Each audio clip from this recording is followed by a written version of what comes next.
नमस्कार, उत्तराखंड समाचार में आपका स्वागत है। मैं प्रियम शंकर झा। सबसे पहले मुख्य समाचार। रक्षा मंत्री ने देश को समर्पित किए एलओसी और एलएसी पर बने 24 पुल और 3 सड़कें। उत्तराखंड के घसकू पुल, गौरीगाड़ पुल और बादामगढ़ पुल का किया उद्घाटन।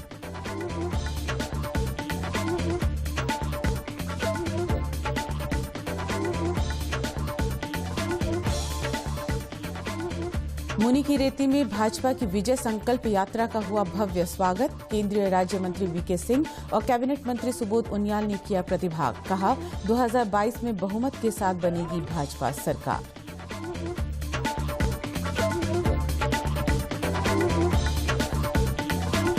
उत्तराखंड मुक्त विश्वविद्यालय के 6ठे दीक्षांत समारोह में 44 मेधावी छात्र छात्राएं स्वर्ण पदक से सम्मानित। राज्यपाल और मुख्यमंत्री ने छात्रों को दी बधाई। विश्वविद्यालय के प्रयासों की सराहना की। और हल्द्वानी में वृहद कौशल एवं सेवायोजन रोजगार मेले का मुख्यमंत्री ने किया शुभारंभ। 42 युवाओं को प्रदान किए नियुक्ति पत्र। रोजगार के साथ स्वरोजगार को बढ़ावा देने की कही बात। अब समाचार विस्तार से। केंद्रीय रक्षा मंत्री राजनाथ सिंह ने 4 राज्यों और 2 केंद्र शासित प्रदेशों में बीआरओ द्वारा निर्मित 24 पुल और 3 सड़कों का वर्चुअल लोकार्पण किया। इनमें उत्तराखंड में 3 पुल शामिल हैं। उत्तराखंड में तवाघाट घतिया बगड़ को जोड़ने वाला घसकू पुल, जौलजीबी मुनस्यारी को जोड़ने वाला गौरीगाड़ पुल और सेमली ग्वालदम को जोड़ने वाला बादामगढ़ पुल का उद्घाटन किया गया। उत्तराखंड के मुख्यमंत्री पुष्कर सिंह धामी ने भी कार्यक्रम में वर्चुअल प्रतिभाग किया। रक्षा मंत्री ने बधाई देते हुए कहा कि बीआरओ की सड़कें, टनल और पुलों ने आज स्थानों के बीच की दूरी और समय बहुत कम कर दिया है। उन्होंने कहा कि दूरदराज और सीमावर्ती इलाकों में सड़क, टनल, पुल और अन्य बुनियादी ढांचे का निर्माण कर राष्ट्र की प्रगति में बीआरओ महत्वपूर्ण भूमिका का निर्वहन कर रहा है। श्री सिंह ने कहा कि ये पुल, सड़कें और सुरंगें हमारी सुरक्षा और संपूर्ण राष्ट्र को सशक्त करने में अपनी अहम भूमिका निभाती हैं। एक साथ इतनी संख्या में बीआरओ के प्रोजेक्ट्स का उद्घाटन सीमावर्ती क्षेत्रों के विकास की आपकी प्रतिबद्धता को दर्शाता है। ये सभी निर्माण कार्य नए भारत का सशक्तिकरण में बहुत अहम साबित होंगे, ऐसा मेरा विश्वास है। मैं बॉर्डर रोड्स ऑर्गेनाइजेशन, संबंधित स्थानीय लोगों सहित समस्त देशवासियों को बधाई देता हूं और इन प्रोजेक्ट्स को हमारे देश को समर्पित करता हूं। बीआरओ के रोड्स, टनल्स और ब्रिजेज ने आज स्थानों के बीच की दूरी और समय बहुत कम कर दिया है। यानी सीमावर्ती क्षेत्रों से जुड़े लोग दिल के पास तो हैं ही, दिल्ली के पास भी हैं। देश के सीमावर्ती इलाकों में सड़कों, सुरंगों और पुलों का लगातार निर्माण आप लोगों की प्रतिबद्धता और सरकार के रिमोट एरियाज में पहुंचने के प्रयास को एक साथ सूचित करता है। सीमावर्ती क्षेत्रों में सड़कें न केवल सामरिक जरूरतों के लिए होती हैं, बल्कि राष्ट्र के विकास में दूर दराज के क्षेत्रों की भी बराबर भागीदारी सुनिश्चित करती हैं। इस तरह ये पुल, सड़कें और सुरंगें हमारी सुरक्षा और सामाजिक आर्थिक विकास के साथ साथ संपूर्ण राष्ट्र को सशक्त करने में अपनी अहम भूमिका निभाती हैं। भारतीय जनता पार्टी की विजय संकल्प यात्रा आज टिहरी जनपद के मुनि की रेती क्षेत्र पहुंची। इस यात्रा में कैबिनेट मंत्री सुबोध उनियाल के साथ केंद्रीय राज्य मंत्री वीके सिंह भी शामिल हुए। वहीं विजय संकल्प यात्रा का स्थानीय लोगों ने भव्य स्वागत किया। इस दौरान ढालवाला और मुनि की रेती में जनसभाओं का आयोजन भी किया गया। वहीं केंद्रीय राज्य मंत्री वीके सिंह ने यात्रा के जरिए क्षेत्र के विकास के लिए किए गए कार्यों को जनता तक पहुंचाने की बात कही। विजय तो निश्चित, लेकिन अब बाकी लोगों को संकल्प दिलाना। ये विजय संकल्प यात्रा इसीलिए है कि ये विजय का संकल्प लेकर जो हम निकले, घर घर जाएं, जितने भी लोग हैं सबको बताया जाए कि भारतीय जनता पार्टी ने उनके लिए क्या काम किया है, ताकि प्रदेश का और विकास हो और सबको हम अपने साथ लेकर चल सकें। यात्रा के प्रति लोगों का उत्साह देखकर कैबिनेट मंत्री सुबोध उनियाल ने दावा किया कि 2022 में होने वाले विधानसभा चुनाव में भाजपा 60 से अधिक सीटें लेकर बहुमत से फिर से सरकार बनाएगी। साथ ही उन्होंने कहा कि क्षेत्र के लिए की गई घोषणाएं क्षेत्र के विकास में मील का पत्थर साबित होंगी। निकट भविष्य में इस क्षेत्र के लिए नौजवानों को रोजगार के लिए और भारत के अंदर से पर्यटकों को आकर्षित करने की एक बहुत बड़ी योजनाएं होंगी। जिस तरह से उन्होंने हरिद्वार से लक्ष्मण झूला तक एक केबल कार के लिए और यहाँ से पूरी तक केबल कार की तो यहाँ पर उन्होंने घोषणा की, मैं समझता हूँ ये अपने आप में बहुत बड़ी प्राप्ति है। चुनाव जनता के हित के लिए, जनता के विकास के लिए, और अगर कोई जनता साहब ने जो आज दूसरे जो मंत्री थे उन्होंने जो आज घोषणाएं की है, मैं समझता हूँ यहाँ के विकास के लिए मील का पत्थर। हल्द्वानी में उत्तराखंड मुक्त विश्वविद्यालय के छठे दीक्षांत समारोह में राज्यपाल गुरमीत सिंह और मुख्यमंत्री पुष्कर सिंह धामी ने मुख्य अतिथि के रूप में दीप प्रज्वलित कर समारोह का शुभारंभ किया। इस अवसर पर 44 मेधावी छात्र छात्राओं को स्वर्ण पदक से सम्मानित किया गया। पर्यावरणविद सच्चिदानंद भारती और विश्व प्रसिद्ध फोटोग्राफर अनूप शाह को मानद उपाधि से सम्मानित किया गया। इस दौरान राज्यपाल ने कहा कि विद्यार्थियों का अर्जित ज्ञान तभी सार्थक होगा जब इसका लाभ समाज को मिलेगा। जितने भी विद्यार्थियों ने जो आज डिग्री हासिल की है और वो आने वाले समय के ऊपर में पूरे समाज की सेवा करने वाले हैं, अवश्य ही इसके बाद में उनका ये करते हुए अपनी स्किल वगैरह के मुताबिक किया जाए। और उत्तराखंड प्रदेश के अंदर में जिस प्रकार इसको अहमियत दी जा रही है और जिस प्रकार से मैं कहूँगा कि स्टूडेंट्स को प्रोत्साहन किया जा रहा है। मुख्यमंत्री ने सभी पदक विजेताओं को बधाई देते हुए शिक्षा के क्षेत्र में विश्वविद्यालय के प्रयासों की सराहना की।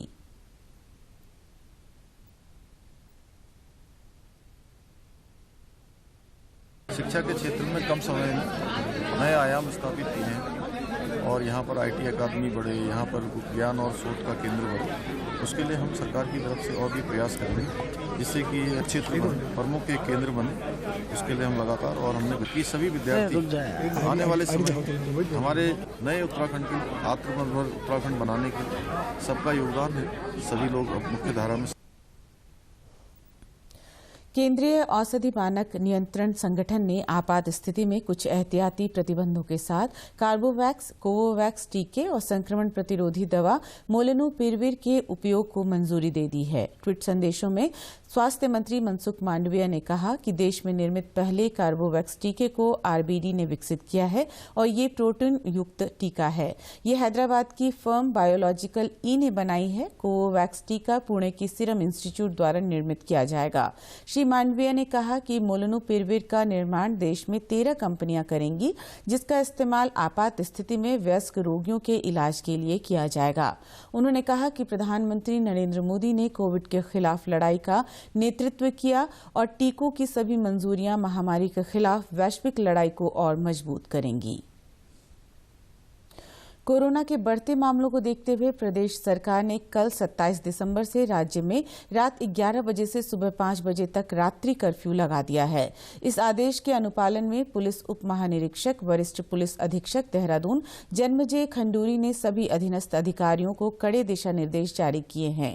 रात्रि कर्फ्यू के दौरान पुलिस व्यवस्थाओं का जायजा लेने के लिए बीती देर रात पुलिस उप महानिरीक्षक देहरादून ने नगर क्षेत्र में घंटाघर, दिलाराम चौक और अन्य विभिन्न स्थानों का आकस्मिक निरीक्षण किया। निरीक्षण के दौरान रात के समय अनावश्यक रूप से घूमने वाले लोगों को रोककर उनसे आवश्यक जानकारी प्राप्त की गई और नियमों का पालन न करने वाले व्यक्तियों के विरुद्ध कार्रवाई करने के लिए अधीनस्थों को निर्देशित किया गया। उधर ऋषिकेश कोतवाली क्षेत्र में पुलिस द्वारा जनता को कोविड कर्फ्यू के बारे में जानकारी दी गई ताकि कोई अनावश्यक रूप से कर्फ्यू के समय बाहर न घूमे। 11 बजे से सुबह 5 बजे तक नाइट कर्फ्यू लागू रहेगा। इसलिए आप सभी को सूचित किया जाता है कि आप सभी लोग 11 बजे तक अपने अपने घरों को वापस चले जाएं। यदि आप में से रात के 11 बजे के बाद बिना वजह कोई घूमता पाया जाता है तो उसके विरुद्ध नियमानुसार कार्रवाई की जाएगी। सभी को सूचित किया जाता है कि उत्तराखंड राज्य द्वारा रात्रि 11 बजे से प्रातः 5 बजे तक कोविड कर्फ्यू लागू किया गया है। कोई भी व्यक्ति रात्रि 11 बजे से प्रातः 5 बजे के मध्य कोई भी अनावश्यक रूप से न घूमे। यदि कोई व्यक्ति अनावश्यक रूप से घूमता हुआ पाया जाएगा उसके खिलाफ वैधानिक कार्रवाई की जाएगी। मुख्यमंत्री पुष्कर सिंह धामी ने हल्द्वानी में वृहद कौशल एवं सेवा योजन रोजगार मेले का दीप प्रज्वलित कर शुभारंभ किया। इस अवसर पर मुख्यमंत्री ने 42 युवाओं और युवतियों को नियुक्ति पत्र भी प्रदान किए। अपने संबोधन में मुख्यमंत्री ने कहा कि सरकार द्वारा प्रदेश के सभी जनपदों में रोजगार मेले का आयोजन लगातार किया जा रहा है। उन्होंने कहा कि इस मेले का उद्देश्य युवाओं के लिए रोजगार के साथ साथ स्वरोजगार को बढ़ावा देना है। श्री धामी ने जानकारी देते हुए कहा कि रोजगार मेले के लिए प्रदेश के बेरोजगार युवा घर बैठे ही पंजीकरण करा सकते हैं। इस प्रकार के जो रोजगार के मेले आयोजित हो रहे हैं, उन मेलों से हमारे सभी भाई बहनों को मेलों में आकर रोजगार के अवसर मिल रहे हैं, रोजगार मिल रहे हैं। इस प्रकार से हम स्वरोजगार को बढ़ाने के लिए भी, रोजगार के साथ साथ स्वरोजगार को भी बढ़ाने के लिए, उसके लिए भी लगातार हमारा प्रयास जारी है। हमने अभी होम स्टे में और ज्यादा सब्सिडी देने का प्रावधान किया है। होम स्टे के माध्यम से आज हमारे पूरे प्रदेश के अंदर 3700 होम स्टे हमारे पंजीकृत हो गए हैं और लगभग 8000 लोगों को इसमें अभी जॉब मिल रही है या उनको काम मिल रहा है स्वरोजगार के माध्यम से।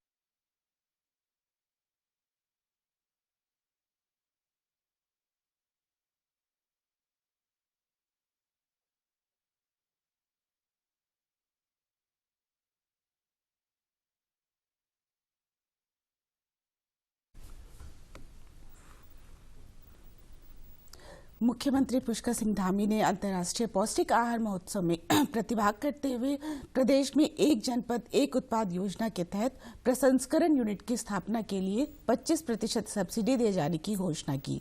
राजधानी के लाडपुर में आयोजित इस कार्यक्रम के जरिए मुख्यमंत्री ने जानकारी दी कि प्रसंस्करण यूनिट की स्थापना के लिए सब्सिडी की अधिकतम धनराशि 7 लाख रुपए होगी। मुख्यमंत्री ने कहा कि राज्य के पारंपरिक उत्पाद पौष्टिकता से भरपूर हैं। किसानों की खुशहाली और उनकी आर्थिकी की मजबूती के लिए राज्य सरकार गंभीरता से प्रयासरत है। उन्होंने कहा कि आधुनिक ज्ञान, विज्ञान और अनुसंधान का लाभ किसानों तक पहुंचाना भी सरकार का लक्ष्य है। मुख्यमंत्री ने कहा कि कृषि उत्पादों को मार्केटिंग की सुविधा उपलब्ध कराकर उन्हें पहचान दिलाने के भी प्रयास किए जा रहे हैं। उन्होंने कहा कि किसानों की खुशहाली और राज्य के पारंपरिक उत्पादों को बढ़ावा देने में केंद्र सरकार द्वारा पूरा सहयोग दिया जा रहा है।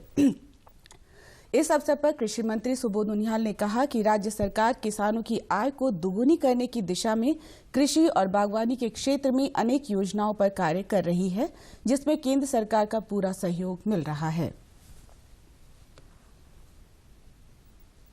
भारतीय प्रशासनिक सेवा के 34 प्रशिक्षु सदस्यों का दल चंपावत जिले के भौगोलिक, सांस्कृतिक और विभिन्न विकास परख योजनाओं की जानकारी जुटाने के लिए चंपावत पहुंचा।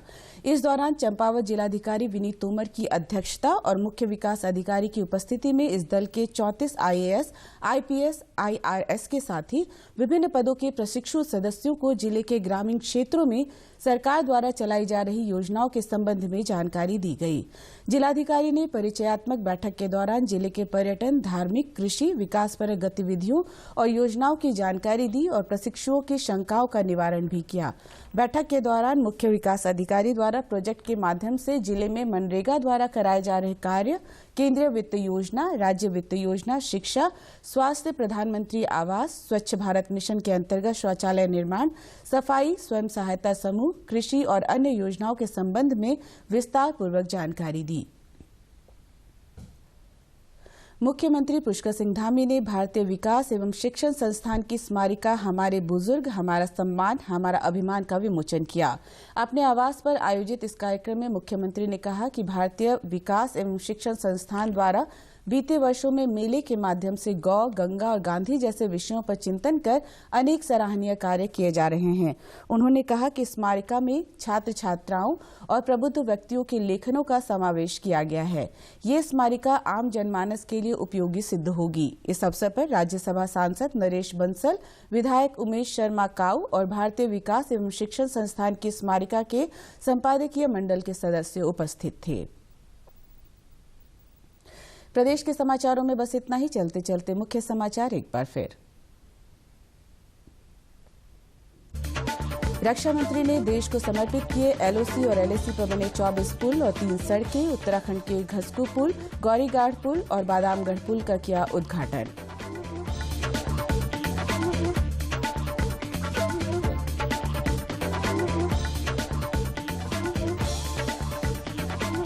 मुनी की रेती में भाजपा की विजय संकल्प यात्रा का हुआ भव्य स्वागत। केंद्रीय राज्य मंत्री वीके सिंह और कैबिनेट मंत्री सुबोध उनियाल ने किया प्रतिभाग। कहा 2022 में बहुमत के साथ बनेगी भाजपा सरकार।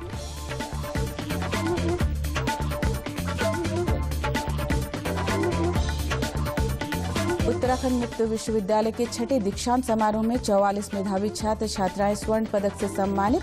राज्यपाल और मुख्यमंत्री ने छात्रों को दी बधाई। विश्वविद्यालय के प्रयासों की सराहना की।